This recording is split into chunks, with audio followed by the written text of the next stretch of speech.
All right. So the following story, I'm laughing already, so you're getting a heads up of where the story is going. It's a story with Reb Shmuel Munkes, who was a very great chassid, and sometimes referred to lovingly as the court jester of the Alter Rebbe, but he was far from an irreverent fellow, anything but that. He was a great, great chassid, extremely so. So much so the Alter Rebbe would seek his, had sought his counsel and advice. Shmuel, what do you say? So here is a story after the famous chasana of the daughter of the Mittel Rebbe, I don't know her name, we can find out, with the grandson of the Baditcheva. So it was a big chasana. All the Chassidim were there. So this is the Shabbos after the chasana. So Rabbi Shmuel says to the Chassidim, listen, Chavre, the Rebbe, the Alter Rebbe, and the Baditcheva, they davened tremendous bavoid, many, many hours. He says, they're going to daven until the end of the day. He said, better for us, we'll daven early, and then we'll sit down and fabreng. We'll have the whole Shabbos to fabreng. We're going to wait for the Rebbes to finish, to sit down and make Kiddush Shabbos day. It's going to be close to Shkia, close to Mincha. So, listen up, Shmuel said, it's a good idea. So, they daven early, and they made a big Kiddush, Kedasa Kedin, as a Kiddush should be, and having a grand old time. I'm being a bit facetious. I mean, it's a beautiful Fabrengen. And Rabbi Shmuel decides to open up the oven. This is the oven in the house of the Alter Rebbe. I don't know if they were where this chasna took place. I need to look this up. At any rate, where they were staying, where the Rabbi was staying, and to take out the pshita means like a pie. For kinuach to build, chassidim silachayim and wash it down with something. So to wipe it down, she made this dish.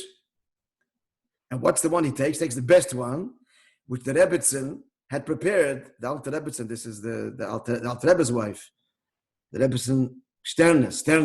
She had prepared for her husband and for the Levi Yitzchak, her mechutin, the mechutonim, the Alter Rebbe, the grandparents, the Alter Rebbe and the Levi Yitzchak. Good. The Chassidim, he brings it to the table where they were bringing, and it was quickly taken care of.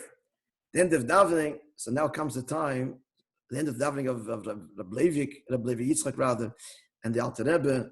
So the Rebbitzin wants to serve her dish. There's not a trace left. She was not happy. So she does a little bit of investigation, didn't take long, and she finds out that this is the work of Shmuel Munkes.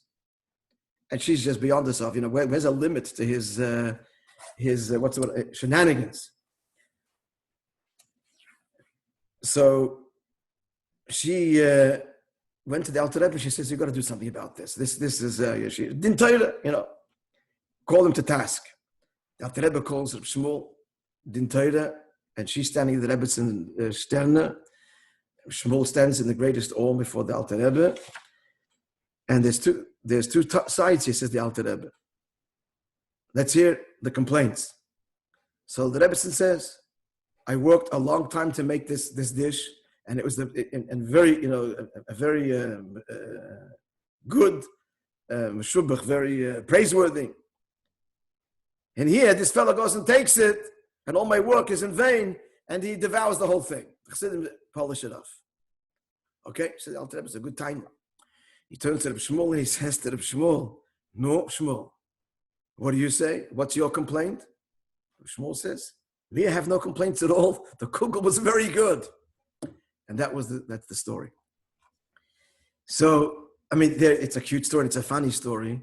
The story doesn't conclude, but Mistama the Rebbitzin, I hope, probably had a good laugh herself. But there's an interesting little lesson in the story is no excuses. We took it and we had a good time. No, that never wants to censure us, whatever. He's ready to take whatever it is. He's not offering any defense. No complaints. The Kugel was very good. Hope you enjoyed the story. All right. Honesty. Yeah, a good laugh. Chassidim like to laugh, my friends. It's very serious, and the laughing is also serious. Simcha and laughing and enjoying a good Chassidic joke, just for the shared laughter, is also it's also part of the avodah. Chassidim take everything seriously except for one thing: themselves. By that I mean their madreges. Let's not get this quote wrong. They take themselves very seriously in the sense that they know what's the responsibility that they have, which is something that should be front and center consciously. What's my responsibility?